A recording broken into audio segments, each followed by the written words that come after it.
یہ ماہنامہ ہے، monthly magazine ہے پاپولر سائنس اور انوائرمنٹ پہ، اور اللہ کا شکر ہے آج بھی چل رہا ہے. ایک لمبا سفر. 33 سال ہو گئے پورے، اور منتھلی میگزین، اور اس کی اب ویب سائٹ بھی ہے urduscience.org. آپ ڈالیں اگر تو اس ویب سائٹ پہ اب سارے پچھلے شمارے بھی موجود ہیں آرکائیوز میں، اور کرنٹ شمارہ بھی ہم اپلوڈ کرتے ہیں جو پڑھنا چاہے. تو یہ ایک سلسلہ تھا، اور سائنس کا چونکہ ایک ذہن تھا سوال کرنے کا، تو اس میں مجھے یعنی اپنے دین پہ بھی سوالات ذہن میں بہت اٹھتے تھے جن کے جواب مجھے تسلی بخش نہیں ملتے تھے، بلکہ ڈسکریج کیا جاتا تھا کہ بھئی اس کے بارے میں، دین کے بارے میں سوال نہیں کرتے، جیسا کہا جائے ویسا کر لو. یہ چیز بالکل حلق سے نہیں اترتی تھی کہ میں کسی کے کہنے، کسی کے کہنے پہ میں کیوں سنوں، کیوں کہوں میں، کیا میرے پاس عقل نہیں ہے، اور میری عقل اور میرے دلائل کچھ اور کہہ رہے ہیں تو میں کیسے اس بات کو مان لوں. صحیح. تو بس وہاں سے پھر اللہ نے راستہ دکھا دیا، اس کا کرم کہ میں نے قرآن پکڑ لیا. میں نے سوچا یہ قرآن ہماری کتاب ہدایت ہے، تو اس کو جب سمجھنا شروع کیا تو وہ ایک پھر نئی دنیا کھلی. تو جب سے یعنی 30 سال سے زیادہ عرصہ ہو گیا جس میں نے، کیونکہ اسی میں میں نے یہ ڈسکور کیا کہ سائنس میں اور دین میں یا کوئی تضاد نہیں ہے، کوئی کنٹراڈکشن نہیں ہے، اور یہ ساری چیزیں جن کو آج ہم دنیاوی علوم کہہ کے الگ کر دیتے ہیں، یہ بیسیکلی دین کا حصہ ہے. تو یہ سلسلہ میرا کافی عرصے چلا. میں بہت جگہوں پہ گیا، کانفرنسز میں بھی جہاں ریلیجن، سائنس اور انوائرمنٹ پہ کانفرنسز ہوتی تھیں، لکھا بھی، چیپٹرز بھی لکھے. اس کے بعد پھر میں نے ایک یوٹیوب چینل میرے نام سے ہے جس میں میں نے سمپلی قرآن کے نام سے ایک سائنٹیفک انڈرسٹینڈنگ آف قرآن شروع کری، جس کو ہم اردو میں کہتے ہیں قرآن کا علمی احاطہ. اور اس کو اب 5 سال ہو رہے ہیں، اور ہم لوگ یعنی سورہ فاتحہ سے شروع کر کے اب سورہ اعراف تک آ گئے. اور اس میں ہم بالکل جیسے کہیے کہ ریزن، دلیل کے ساتھ ہی قرآن کو سمجھاتے ہیں، آج کے زمانے میں، آج کے انداز میں، اور آج یہ آیتیں ہمیں کیا سبق دیتی ہیں اس چیز کو لیتے ہیں. تو یہ بریفلی میرا پورا اسکیچ ہے زندگی کا. کوئی ایسا واقعہ رہا جس نے آپ کو بہت زیادہ مطلب ان ساری چیزوں پر سوچنے کے لیے مجبور کرا؟ کیونکہ اکثر آج کے اگر ہم بات کریں، آج کے دور کی بات کریں تو مسلمانوں کو لے کر، اسلام کو لے کر ایک بڑی چرچا ہے، اور کہیں نہ کہیں غلط فہمیاں بھی ہیں، اور شاید ان غلط فہمیوں کی وجہ خود مسلمان ہیں، مجھے ایسا لگتا ہے، کیونکہ ہم نے خود صحیح اسلام نہیں سمجھا تو ہم کسی کو صحیح اسلام سمجھا بھی نہیں پائیں. اور شاید ہو سکتا ہے کہ ہم نے اپنے آس پاس کا ماحول اس طرح کا بنایا کہ اس ماحول میں کوئی بھی جو ہے وہ چلنے کے لیے تیار شاید نہ ہو، اگر کوئی اچھا صحیح شخص ہے، اور وہ چاہے وہ مسلمان ہی کیوں نہ ہو. تو یہ کہیں نہ کہیں یہ ساری چیز دیکھنے کو ملی. تو کوئی ایسا آئیڈل بندہ جس کو دیکھ کے آپ کو لگا ہو کہ مجھے یہ کام کرنا چاہیے؟ مجھے تو آئیڈیل صرف قرآن میں ہی دکھا، کسی انسان میں نہیں دکھا. And I mean it. ہاں، کیونکہ مجھے جیسا آپ نے کہا، قرآن کو سمجھنے کے بعد یہ بات پتہ لگی کہ اسلام کے نام پہ جو کچھ ہم پریکٹس کر رہے ہیں اس کا بڑا حصہ تو قرآن میں ہے ہی نہیں. جیسے قرآن جیسے اسلام کو سمجھاتا ہے وہ ہمارے یہاں ہوتا نہیں ہے. ہمارے یہاں انسان کا بنا ہے وہ اسلام رائج ہے. قرآن کے اسلام میں تو ایک نشست کی 3 طلاق بھی نہیں ہے، ہمارے یہاں باقاعدہ جائز ہے. اسلام میں مہر کو فرض کہا گیا ہے، اور شادی سے پہلے خاتون کو دینا ہوتا ہے. ہمارے ہاں اس کو نصف معجل نصف معجل کر دیا گیا. Immediate payment and deferred payment, یہ کہاں سے آیا؟ قرآن میں تو نہیں ہے. یہ میں 2 مثالیں دے رہا ہوں. اچھا، پھر قرآن سورہ آل عمران کی اگر 190 اور 191 آیات آپ دیکھیں تو اس میں اللہ تعالیٰ نے کلیئرلی یہ بات کہی ہے کہ اس کائنات کی ہر چیز جو اس نے بنائی ہے وہ اس کی آیت ہے، اور اس کے بنانے کا پروسیس بھی اس کی آیت ہے. تو یعنی کائنات میں چاروں طرف ہمارے جتنی کریشنز ہیں اللہ کی، ان سب کو قرآن آیت کہتا ہے، اور ان کے متعلق ہی دعوت دیتا ہے ہمیں. ان کائناتی آیات کو، چاہے وہ پلینٹس ہوں، اسٹارس ہوں، یا پلانٹس ہوں، اینیملس ہوں، ان کو اسٹڈی سائنسز سے کیا جا سکتا ہے، جس کو علم عربی میں کہا جاتا ہے. ان علوم کو ہمارے ہاں علم کی تقسیم میں دنیاوی علوم کہہ کے الگ کر دیا گیا.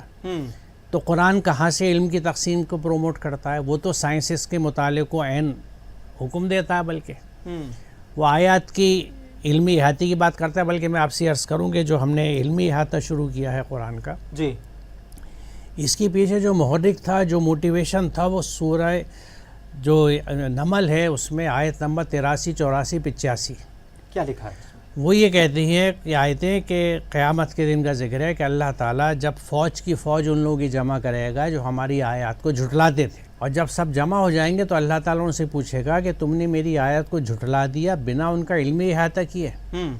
افکذبتم بآیاتی ولم تحیطوا بہی علما ام ماذا کنتم تعملون. تم یہ نہیں کر رہے تھے تو کیا کر رہے تھے؟ What was it you did. یعنی تم نے میری آیات کو جھٹلا دیا بنا ان کا علمی احاطہ کیے. تو اس آیت کے حساب سے قرآن کی آیات کا بھی اور کائنات کی آیت کا بھی علمی احاطہ کرنا عین مطلوب ہے. دس از واٹ از نیڈڈ، جس کا اللہ حکم دیتا ہے. اور اس کے بعد یہ کہا جاتا ہے ان پہ وعدہ عذاب پورا ہو گیا، وہ بول نہ سکیں گے. تو ہمارے اوپر یعنی وعدہ عذاب کیا پورا ہو گیا؟ جو سورہ یعنی بقرہ میں شروع میں بتایا گیا، جب شیطان ابلیس سے ڈائلاگ چلتا ہے کہ جب وہ بھٹکانے کی بات کہتا ہے انسانیت کو، تو اللہ کہتا ہے میں تجھ سے اور تیرے ساتھ ان سب سے جہنم کو بھر دوں گا. یعنی جو تیرے کہنے پہ چلا اور میرے احکامات پہ نہیں چلا، ان سے جہنم کو بھر دیا جائے گا. یہ وعدہ عذاب پورا ہو گیا. کیونکہ آج ہم خود دیکھ لیں ہم کتنی قرآنی آیات کا علمی احاطہ کرتے ہیں. اور علمی احاطہ کیا کریں جب ہم قرآن کو سمجھ کے نہیں پڑھتے. اور اس سلسلے میں ایک چیز اور عرض کروں جی کہ سورہ سعد آیت نمبر 29 سعد 29 کیا کہتا ہے قرآن اس میں کہ یہ بابرکت کتاب ہم نے نازل کی ہے تاکہ لوگ اس کی آیت پر غور و فکر کریں اور عقل مند اس سے سبق لیں. یعنی قرآن اپنا مقصد نزول یہ بتا رہا ہے کہ اس کی آیات پر غور و فکر کیا جائے. اور یہ سب انسانوں کے لیے ہے، صرف مسلمانوں کے لیے نہیں ہے. کہ کوئی بھی جو قرآن پڑھتا ہے وہ سوچے کہا کیا جا رہا ہے اور اس کو بات عقل میں لگتی ہے تو اس پہ عمل کرے. ہمارے ہاں قرآن پہ غور و فکر کہاں پہ ہوتا ہے؟ ہمیں تو سکھایا گیا ہے کہ بنا سمجھے پڑھ لو اسے، جسے ناظرہ کہا جاتا ہے. حفظ کر لو، قرأت کر لو. دیکھیے ان چیزوں کی اہمیت سے انکار نہیں ہے، لیکن قرآن نے جو اپنا مقصد نزول بتایا، جو پرپز آف ریویلیشن ہے کہ ہر کوئی قرآن کو سمجھے اور اس پہ عمل کرے، وہ ہماری ہے ہی نہیں. تو یہ کھلی بغاوت ہے. کیا بیسک میں کمی ہے؟ کیونکہ ہم لوگ اگر مان لیجئے کہ میں اپنے بچے کو یا کوئی بھی اپنے بچے کو بھیجتا ہے تو سب سے پہلے اس کو الف با تا سے شروعات کر کے، اور جب اس کو سمجھ میں آنے لگتے ہیں لفظ تو پھر الف لام میم اور عام کا پارا سکھا کے اور اس کو جو ہے اسی طریقے سے پورا قرآن شریف پڑھا دیا جاتا ہے. تو شاید وہ اس طرح سے قرآن شریف تو پڑھنا سیکھ جا رہا ہے، لیکن اصل میں الف لام میم تک کا مطلب اس کو نہیں پتہ. اس میں آپ سے یہ سوال کروں کہ جیسے آپ نے ابھی فرمایا کہ قرآن پڑھا دیتے ہیں، تو کیا اس کو ہم پڑھنا کہیں گے؟ نہیں، کیا کسی اور کتاب کو ہم بنا سمجھے پڑھ کے کہہ دیتے ہم نے پڑھ لیا؟ نہیں. یہ ٹریجڈی صرف قرآن کے ساتھ ہے اور باجماعت ہو رہی ہے، گلوبلی ہو رہی ہے. ہر جگہ جہاں جہاں میں جس ملک میں گیا انداز یہی ہے. تو یہ جو قرآن کے ساتھ اتنا بڑا انجسٹس ہم نے کیا ہے اور یہ ہم سے کرایا گیا ہے. صدیوں سے ہمارے یہاں یہ ماحول چل رہا ہے، یہ سمجھایا جاتا ہے کہ نماز روزہ کرتے رہو جنت پکی ہو جائے گی. دیکھیے ان چیزوں کی، یا اس میں زکوٰۃ اور حج بھی شامل کر لیجئے، ان کی اہمیت سے انکار کسی کو نہیں ہے اگر ان کو صحیح رنگ سے ہم ادا کریں. لیکن قرآن یہ تو نہیں کہتا نا کہ کل دین یہی ہے. کل دین کی کیفیت تو جب قرآن پہ تدبر کی بات آتی ہے. دوسرے ایک اہم بات اور بتاؤں آپ کو، جو بچپن میں ہم سبھی نے یہ چیز محسوس کی ہوگی کہ ہمیں 5 فرائض سکھائے گئے جنہیں 5 ستون بھی کہا جاتا ہے. بالکل ٹھیک. توحید، نماز، روزہ، زکوٰۃ، حج. بالکل ٹھیک. توحید کے بارے میں تفصیل کسی نے نہیں بتائی. اب میں یہیں آپ سے عرض کروں کہ جیسے ابھی آپ فرما رہے تھے کہ الف لام میم پڑھایا یا الف بیس پڑھایا پار.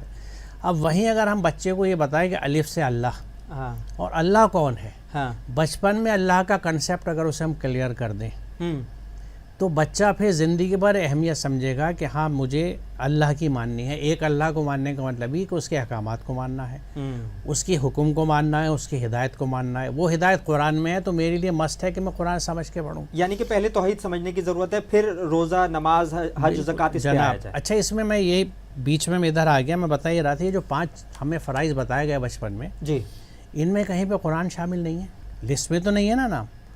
مجھے بھی کسی نے نہیں بتایا، لیکن جب میں قرآن کو خود کھوجتا ہوا سورہ قصص تک آیا تو وہاں آیت نمبر 85 مجھے ملی کہ ان الذی فرض علیک القرآن لا ردک الی معاد، کہ بے شک وہ ہستی جو تجھ پہ قرآن فرض کرتی ہے، فرض علیک القرآن، وہ تجھے ایک انجام کو پہنچانے والی ہے. تو قصص 85 کے حساب سے تو قرآن ہم پہ فرض ہے.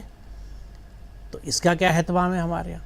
اب اس میں بھی ایک قصہ سن لیجئے. قصہ کیا میں کیا بتاؤں، یہ میں نے اپنے لیکچرز میں اگر جو ہے ایگزامپل کے ساتھ سمجھایا جائے گا تو چیزیں زیادہ سمجھ میں میں وہی عرض کر رہا ہوں کہ میں نے جب اپنے لیکچرز میں، کیونکہ مجھے جیسے میں نے عرض کیا آپ کو کہ 25 سال سے تو باضابطہ میرے لیکچرز ہوتے رہے ہیں اور یوٹیوب پہ بھی ہیں. تو اس میں جب لوگوں کے بعد سمجھانا شروع کری تو کچھ لوگوں نے یہ اٹھائی بات کہ بھئی یہ تو رسول پہ فرض تھا، عام آدمی پہ فرض نہیں ہے. اچھا، تو پھر میں نے دوسری آیتیں اور شامل کری. مثال طور پہ سورہ اعراف ہے، آیت نمبر 3 جو ہے وہ یہ کہتی ہے کہ اتبعوا ما انزل الیکم من ربکم ولا تتبعوا من دونہ اولیاء. اتباع کرو جو تمہارے رب کی طرف سے نازل ہوا ہے اور کسی دوسرے اولیاء کی اتباع مت کرو. تو اب اتبعوا کسی کی بھی نہیں. ہاں ولا تتبعوا من دونہ اولیاء، اللہ کے علاوہ، یعنی ہمارا ولی اللہ ہی ہے، اس کے علاوہ کسی ولا تتبعوا من دونہ اولیاء. اور اس میں اہم بات یہ ہے کہ پہلے حصے میں بھی بات پوری ہو جاتی تھی کہ اتبعوا ما انزل الیکم من ربکم، جو تمہاری رب کی طرف سے نازل ہوا اس کی اتباع کرو، اس کو فالو کرو.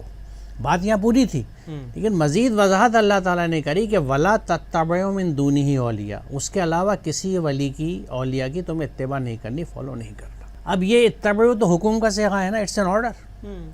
اللہ کا حکم ہے کہ قرآن کو فالو کرو، ہم کیوں نہیں کر رہے؟ تو اصل ہماری خرابی کی میرے ذہن میں کچھ سوال آ رہے ہیں. جیسے ہمارے یہاں پہ اماموں کو بانٹ دیا گیا ہے نا، وہ شاید وہ والا سسٹم نبی کے زمانے تک نہیں تھا، اس کے بعد میں وہ الگ الگ امام آ گئے، امام شافعی، امام حنبلی، یہ سب لوگ آ گئے.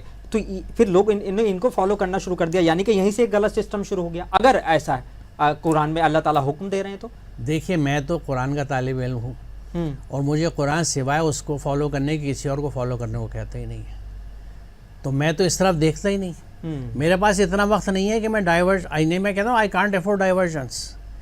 میں کسی اور ڈائیورژن میں لگ گیا تو پھر یہ تو بھٹکاوا ہے، کیونکہ اللہ تعالیٰ یہ بات کہتا ہے کہ تم میرے راز. دیکھیے سورہ انعام کی آیت ہے یہ جی، اور یہ سورہ فاتحہ میں جو ہم دعا پڑھتے ہیں کہ اہدنا الصراط المستقیم، اس کا جواب ہے. تو یہ دنیاوی ولی اولیاء جو بنا دیے گئے، یہ اپنی اپنی مرضی ہے، جس کو اچھا لگتا ہے کرے، لیکن قرآن تو نہیں بتاتا اور میں نہیں کرتا. اپنی اپنی مرضی ہے. دیکھیے ہمیں یہ بات یاد رکھنی ہے کہ ہر ایک کو اپنا اپنا جواب دینا ہے، ہر ایک کا حساب اپنا ہوگا. میں اپنے کسی غلط کام کو، جیسا ہمارے یہاں دنیا میں مزاج ہے نا کہ وی پاس آن دی ریسپانسبلٹی، کہ میں نے نہیں کیا، اس کی غلطی تھی، اس کی غلطی تھی، یہ وہاں نہیں چلے گا. جو کچھ میں نے کیا ہے وہ کا جواب دہ میں ہوں، تو مجھے اپنا حساب دینا ہے. جو کچھ میں نے کیا، میں یہ کہہ کے بری الزمہ نہیں ہو جاؤں گا، میری گلو خاصی نہیں ہو جائے گی کہ صاحب میں نے تو ٹھیک چل رہا تھا، انہوں نے مجھے بہکا دیا. اور اس میں سب سے بڑا ٹارگیٹ ہمارا ابلیس ہوتا ہے کہ شیطان نے بہکا دیا. تو اللہ تعالیٰ یہ کہے گا اگر شیطان بہکانے کے لیے تھا تو میری کتاب ہدایت بھی تو تھی، اگر تو اسے سمجھ کے پڑھتا تو شیطان کے بہکاوے میں جاتا کیوں؟ تو نے تو اس کتاب کو بند کر کے جزدان میں لپیٹ کے رکھ دیا. تو نے نہ کبھی کھولا، نہ سمجھا، نہ عمل کیا، تو پھر تیری تو پوری زندگی شیطان کے اثر میں رہی. تو پھر آپ کمپلین کس بات کی؟ یعنی اگر کوئی ہائی وے پر جا رہا ہے، اسے بورڈ پڑھنا نہیں آتا اور وہ غلط راستے پر چلا گیا، تو اس کی یہ غلطی ہوئی کہ اس نے پڑھنا نہیں سیکھا. اگر وہ پڑھتا تو شاید وہ راستہ بھٹکتا نہیں. یہی بالکل صاحب. اور اس میں بھٹکنے میں مجھے ایک بات اور یاد آئی جو میں بتا دوں، بڑی اہم بات ہے جی، کہ شروع میں ہی سورہ بقرہ میں ابلیس نے یہ بات کہی ہے اللہ سے کہ میں تیرے بندوں کو تیرے سیدھے راستے سے بھٹکاؤں گا. سیدھا راستہ جو قرآن ہمیں سمجھاتا ہے وہ قرآن ہی ہے.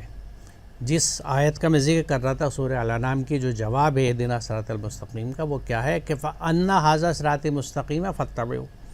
بس یہ میرا سیدھا راستہ ہے، صراط مستقیم ہے، اس کی اتباع کرو، اس کو فالو کرو. تو صراط مستقیم قرآن ہے. شیطان نے کہا تھا میں ان کو قرآن سے بھٹکاؤں گا، تو اس کا مطلب یہ ہے کہ اسی سیدھے راستے پہ شیطان موجود ہوگا خود، جبھی تو بھٹکائے گا. اور ایسی شکل میں موجود ہوگا کہ لوگ اس سے پوچھیں گے میں کدھر جاؤں، کیا کروں. راہبر کی شکل میں موجود ہوگا. ایسے راہبر جو بھی آپ کو قرآن سے ہٹ کے کہیں اور لے جاتے ہیں، ہمیں ایک دفعہ سوچنا چاہیے کہ وہ کیا ہمارے رہبر ہیں یا ابلیسی ہیں. کیونکہ آج کے زمانے میں جو شخص بھی آپ کو قرآن کے لیے موٹیویٹ نہ کرے، قرآن کی طرف لے کے نہ آئے، آپ کو یہ نہ سمجھا قرآن آپ پہ فرض ہے، اس کو سمجھو، اس پہ عمل کرو، تو اس کے بارے میں آپ کے یہاں ایک سوال یہ نشان لگ جانا چاہیے کہ کیا یہ شخص شیطان کے بھٹکاوے کے اثر میں ہے یا اللہ کی ہدایت پر ہے. مولوی پروفیشن ہے اسلام میں؟ کوئی کلرجی نہیں ہے، کچھ نہیں ہے. جب قرآن ہر ایک انسان سے کہہ رہا ہے کہ تم اس پہ غور و فکر کرو اور اپنی عقل سے دیکھیے، قرآن کی اپروچ ہائیلی انڈیویجولسٹک ہے. قرآن ہر ایک سے خطاب کرتا ہے، یعنی کسی ایک پرٹیکولر پہ نہیں کہہ رہا کہ یہ سکھائیں گے تو سیکھو، خود کو سیکھو. قرآن کے سکھانے کی ذمہ داری اللہ نے اپنے اوپر لی ہے. سورہ رحمان کی شروعات کس طرح سے؟ الرحمن علم القرآن. رحمان اپنے آپ کو ڈیفائن کر رہا ہے کہ وہ رحمان جس نے تمہیں قرآن کا علم دیا، جس نے قرآن سکھایا. اور اس سکھانے کو جوڑ لیجئے جب علامہ بالقلم اور علامہ البیان. علامہ بالقلم اس نے قلم سے لکھنے سکھایا، علامہ البیان اس نے بولنا سکھایا. علامہ بالقلم قلم سے لکھنے سکھایا. اللہ تعالیٰ کیسے سکھاتا ہے؟ کیا سکھانے آتا ہے؟ اس نے صلاحیت میرے اندر رکھ دی ہے. قلم اٹھا کے میں پریکٹس شروع کرتا ہوں تو لکھنے لگتا ہوں، اور پریکٹس کروں تو کیلیگرافر بن جاتا ہوں۔ یہی پروسیس قرآن کے ساتھ کیجیے، اس کو اٹھائیے، اس کی گائیڈنس یعنی سواد 29 کے مطابق اس کو سمجھیے، غور و فکر کیجیے، راستے آپ کو مل جائیں گے، کیونکہ پھر اللہ کی ذمہ داری ہو گئی۔ تو کیا لگتا ہے کہ مسلم سماج آج بھی جو ہے وہ تعلیم میں پیچھے ہے؟ نہ صرف دنیاوی تعلیم، اسلام کا جو اصلی سیکھ ہے اس کو سمجھ ہی نہیں پا رہا ہے، خاص کر قرآن کو نہیں سمجھ پا رہا ہے، اس کی وجہ کیا ہے؟ اس کی وجہ قرآن سے دوری ہے۔ دیکھیے ہم یہ بہت زور شور سے کہتے ہیں کہ ہمارے یہاں تو پہلا حکم پڑھنے کا آیا تھا، اقرأ باسم ربک الذی خلق، سب کہتے ہیں، سب جانتے ہیں، یہ بات سب جانتے تو ہیں۔ اس کا مطلب یہ پھر اس بات کا ثبوت ہے کہ قوم قرآن سے کتنی دور ہے کہ جو پہلا حکم آیا تھا اس پہ بھی عمل نہیں کرتے، اور اس کے لیے باضابطہ کوئی موٹیویشن نہیں ہے۔ اس کے لیے تو تحریکیں چلنی چاہیے تھی، ہر محلے سے، ہر مسجد سے، ہر ممبر سے، کہ تعلیم حاصل کرو، پڑھو۔ وہ غوغا تو نظر نہیں آتا ہمیں، وہ غوغا کہاں نظر آتا ہے کہ چلو قربانی کر لو، چلو عمرہ کر لو، چلو حج کر لو۔ اور عمرہ حج کرنے کے بعد آنے کے بعد جو حاجی بن جاتے ہیں، لیکن کیا وہ واقعی وہ اس پروسیس کو فالو کرتے ہیں، چیزوں کو صحیح سے سمجھ پاتے ہیں؟ دیکھیے یہ تو ایک کامن سینس کی بات ہے، میں کسی ایک دین کے رکن پہ نہیں کہنا چاہتا، لیکن حقیقت یہ ہے کہ مسلمان کی کیفیت آج جو ہے وہ ایک آئینہ ہمیں قرآن دکھاتا ہے، اور وہ آئینہ ملتا ہے ہمیں بقرہ 85 میں، اور وہ اللہ تعالیٰ یہ کہتا ہے جی کہ تم کتاب کے ایک حصے پہ عمل کرتے ہو اور باقی کے ساتھ کفر کرتے ہو، تم میں سے جو ایسا کریں ان کی سزا اس کے سوا کیا ہے کہ دنیا کی زندگی میں ذلیل خوار ہو کے رہیں اور آخرت میں شدید ترین عذاب کی طرف لوٹا دیے جائیں۔ بڑا اہم سوال میرے ذہن میں آ رہا تھا اور آپ نے وہی بات کہہ دی، ذلیل ہو رہے ہیں، بے شک ہو رہے ہیں، and we deserve it, we deserve it. کیسے؟ It is our earning، ہمارے ہاتھوں ہے۔ قرآن کا مذاق اڑا دیا۔ دیکھیے بڑی اہم بات ہے، فرقان ڈیزرو کہہ رہے ہیں آپ، میں ابھی وضاحت کرتا ہوں، پہلے تو ایک اور آیت بتا جو میرے سو ذہن میں آئی ہے، سورہ فرقان کی جی آیت نمبر 30 ہے۔ ہاں، قیامت کے دن رسول اللہ کیا گواہی دے رہے ہیں؟ وقال الرسول یا ربی انی قومی اتخذوا ھذا القرآن مہجورا، اے میرے پروردگار میری اس قوم نے قرآن کا مذاق اڑایا ہے، قرآن کو مہجور کیا ہے۔ یہ رسول اللہ کی گواہی ہے، فرقان میں دیکھ لیجئے۔ لیکن پھر یہ بھی بات ہے کہ نبی کہہ رہے ہیں کہ اللہ تعالیٰ میری امت جب تک سب جنت میں نہیں جائیں گے تو میں بھی جنت میں یہ نہیں وہ جاؤں۔ سب سے بڑا دھوکہ ہے جس میں ہم مبتلا ہیں۔ کیسے؟ مجھے قرآن میں دکھا دیجیے آیت کہاں پر ہے۔ تو اس طرح کی حدیثیں ہیں؟ تو بھائی کوئی دیکھیے حدیث ہے، کیا رسول اللہ قرآن سے ہٹ کے کوئی بات کہہ سکتے تھے؟ نہیں، جب ان کے پاس وہی نازل ہوئی ہے اور قرآن آیا ہے تب انہوں نے لوگوں کو سمجھایا۔ میں بنا قرآنی ثبوت کے کوئی بات نہیں کہتا۔ سورہ یونس کی آیت نمبر 15 دیکھیے، یونس 15، آپ فرماتے ہیں کہ میں اتباع نہیں کرتا مگر صرف وحی کی، اور اگر میں نافرمانی کروں تو بڑے دن کے عذاب سے ڈرتا ہوں۔ یہ رسول اللہ بڑا دن یعنی کہ قیامت کا قیامت کے دن۔ ہاں، وہ بڑا جو ہے یہ عظیم جو لفظ ہے اس میں سخت کے معنی بھی ہے، تو عظیم کا ترجمہ بڑا کرتے تھے، وہ سخت دن کے عذاب سے میں ڈرتا ہوں۔ رسول اللہ فرما رہے ہیں، میں پھر دہرا رہا ہوں کہ میں اتباع نہیں کرتا مگر صرف وحی کی، یعنی رسول اللہ نے اپنی پوری زندگی بعثت سے لے کے وصال تک قرآن کی اتباع کری، کیونکہ وحی کی اتباع یعنی قرآن کی اتباع۔ تو اب یہاں سوال یہ آتا ہے کہ رسول اللہ نے جب پوری زندگی قرآن کی اتباع کری تو کیا اس سے بڑی رسول اللہ کی کوئی سنت ہو سکتی ہے؟ تو کیا لیکن یہ سنت کا ذکر کہیں نہیں ہے، دیکھیے۔ ہاں، نہیں ہے تو کیا یہ سنت نہیں رسول اللہ کی کہ قرآن کو سمجھ کے اس پہ عمل کیا ہے جو آپ نے زندگی بھر کیا؟ جب ہم یہ نہیں کر رہے تو ہم اللہ کے عذاب کے تو مستحق ہوں گے، اس لیے میں کہہ رہا کہہ ہوں۔ دیا جاتا ہے کہ مسلمان تو سیف ہیں جی، مسلمان جو ہیں وہ سارے جنت میں چلے جائیں گے۔ دیکھیے پہلا سوال یہ اٹھتا ہے کہ ہم مسلمان ہیں کیا؟ ہم پیدائشی مسلمان ہو کے، دیکھیے کوئی ڈاکٹر کے گھر میں پیدا ہو کے ڈاکٹر ہوتا ہے، کسی بڑھئی کے گھر میں بچہ پیدا ہو کے بڑھئی ہوتا ہے، تو مسلمان کے گھر میں پیدا ہوا بچہ جب تک وہ ٹریٹ سیکھے نہیں اپنا، مسلمان کے گھر میں بچہ پیدا ہو کے کیسے مسلمان ہو جائے گا؟ کیونکہ صاحب محمد اسلم پرویز نام رکھ دیا، محمد یوسف کے گھر میں پیدا ہوئے تھے، اسلام مذہب لکھ دیا گیا، میں مسلمان ہو گیا۔ مسلمان بنتا ہے آدمی اپنے عمل سے، اور وہ کس طرح سے اللہ کے احکامات پہ جو چلے گا وہ مسلم ہوگا، جو احکامات پہ نہیں چلے گا وہ منافق، فاسق، مشرک، کافر کوئی بھی ہو سکتا ہے۔ تو جب تک ہم اللہ کے احکامات ہی کو نہیں سمجھتے، ان پہ عمل ہی نہیں کرتے۔ مسلم ورڈ کیا ہے؟ دیکھیے میری بات نہیں ہے، لغت دیکھ لیجئے۔ مسلم جو ہے مادہ ہے سین لام میم کا، مسلم ون ہو ہے سبمٹڈ، جس نے اپنی پوری ہستی اللہ کی اطاعت میں دے دی۔ حضرت ابراہیم علیہ السلام سے اللہ نے کہا اسلم، قال اسلمت لرب العالمین، میں رب العالمین کا اسلم ہو گیا، یعنی پوری ہستی میں نے اپنی اطاعت میں دے دی۔ اور یہ وہ ابراہیم ہے جن کو حضرت ابراہیم حنیف کہا جاتا ہے، ابراہیم حنیف یعنی اللہ کے واحد راستے پہ چلنے والا، دنیا کی ہر چیز سے منہ موڑ کے صرف اللہ کی طرف ہونے والا، یہ حنیف ہے۔ حنیف کا مفہوم یہ ہے۔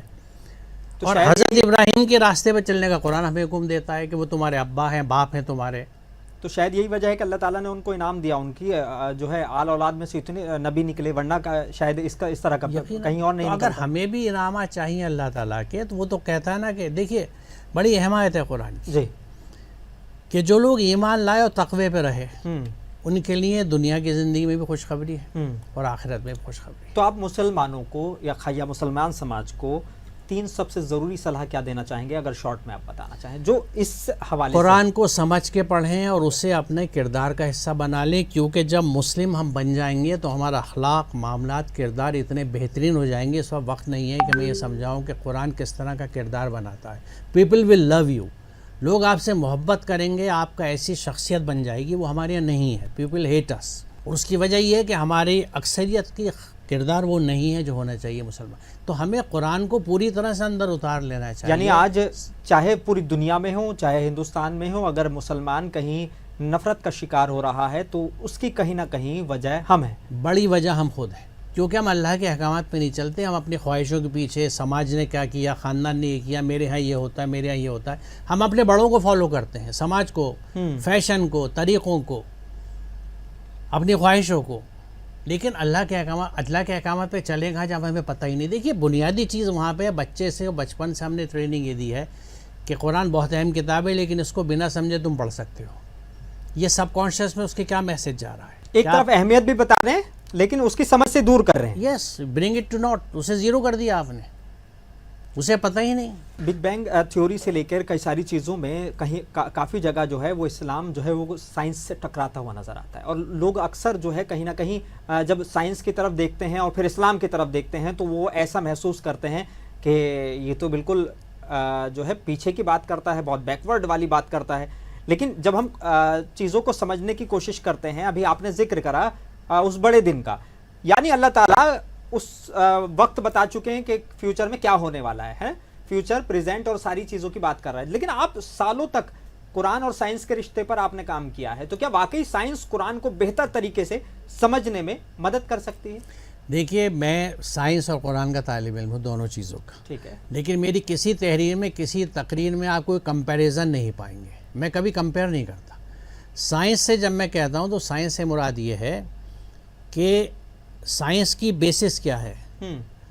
Critical observations, analysis and thinking, غور و فکر، تفکر، تدبر، مشاہدہ، جس کا قرآن حکم دیتا ہے۔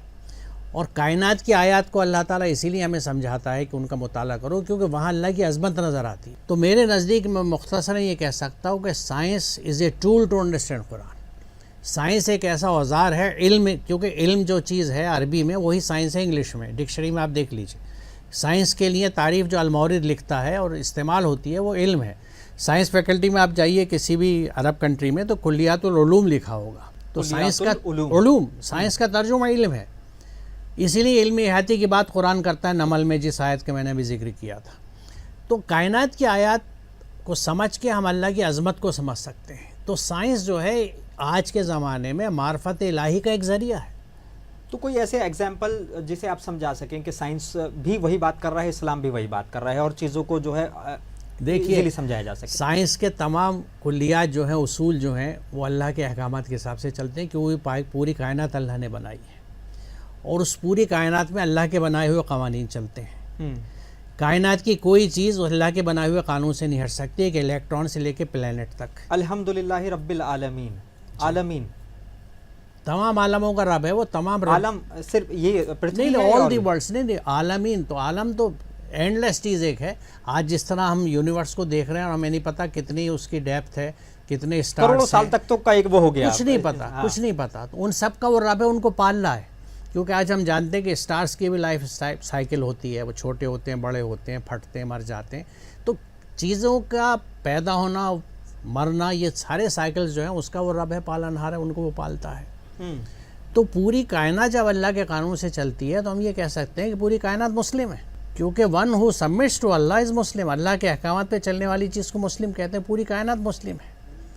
اس میں اللہ تعالیٰ ہمیں یہ مثالیں دکھاتا ہے کہ دیکھو میرے قانون سارے پورے یونیورس میں سکسیسفلی چل رہے ہیں، تو تمہارے لیے جو قانون میں نے دیا ہے تم اس پہ عمل کرو گے تو تم بھی اتنے سکسیسفل رہو گے اپنے اسفیئر میں۔